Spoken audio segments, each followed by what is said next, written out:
Exercise-wise, the basic thing was a total motion release exercise concepts, and it's a newer concept in how to work with patients with restriction. She had different movements that were restricted, we talk about, in different planes of motion, and the total motion release exercises are designed to find ways that she can effectively, pain-free, loosen up these parts of her body that need to be restored. And so she did very well with that, and that's more of the gradual improvement that she was discussing as she did those exercises, understood how to utilize them. That was the biggest thing, is you had to train the patient how to understand how to release the tightnesses on their own, so they become very independent with this process and they can treat themselves depending on what got tight. Because things can change on a daily basis, you can get tight in different regions of your body, and then it's teaching the patient how to identify what they need to do on that day to release the tightnesses and feel good. And so as she learned to do that, and gradually all the different things started to loosen up, and she did really well with that. That's the neat thing about this, is because you exercise the part that doesn't hurt, not the part that does. And it was always my left side that was tight. And so my exercises were with my right arm. And then after I would do a series, I would be able to lift my left arm. When I was all done, I could lift my arm just as good on the left as the right. And the same thing with the leg raises. It was always, the leg was harder to lift. And both knees are bad, so the exercise that he gave me was laying down and lifting my legs, which took all the pressure off the knee, and I was able to do it, and it just all worked. It just all worked.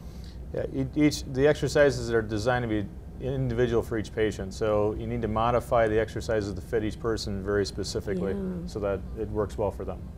And then you teach them how to identify how to do that for themselves at that point in time. And I think what's nice is that you want to do these exercises because they are so easy.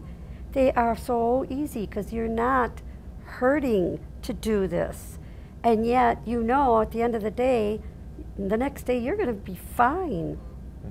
You just do it every day. You remember old therapies where, they put a hot pack on you and you felt good for 2 hours, and what were you like the next day? You were the same.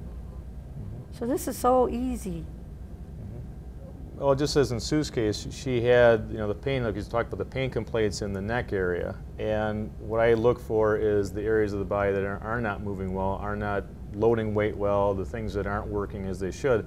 And most of the time with chronic pain that has not resolved, the problem is that area is taking the brunt of the stress because of the other problems in the body.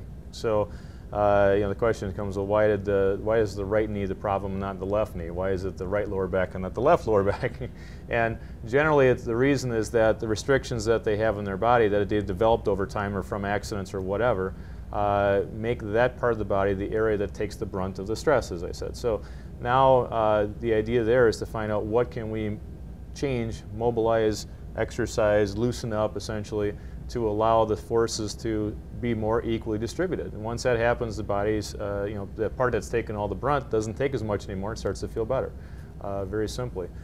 So it's really it's more of a whole body approach in terms of what can we change, what can we improve for these patients. And then again, trying to, as an end result, enable them to identify what they need to do to maintain that then. So they get a sense of, okay, I have an ability to treat my pain, I have control over my pain rather than it controls me. And that's really the end result of what we're looking for.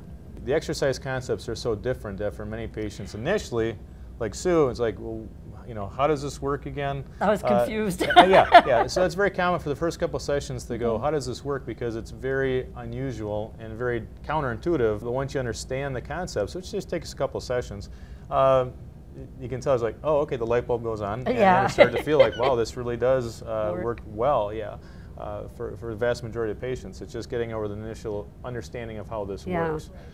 Because, the way things are typically done, it's okay, my knee hurts, we're going to treat your knee, we're going to strengthen and stretch your knee and everything else, rather than taking a look at, well, what else is going on around that region. And I think it's the biggest thing. Did you have therapy prior to coming? I think you've had therapy in the past, right? Yeah, I was probably worse off. You know, I did nothing. And so when I went into this, I was, you know, with skepticism, you know. I was totally shocked.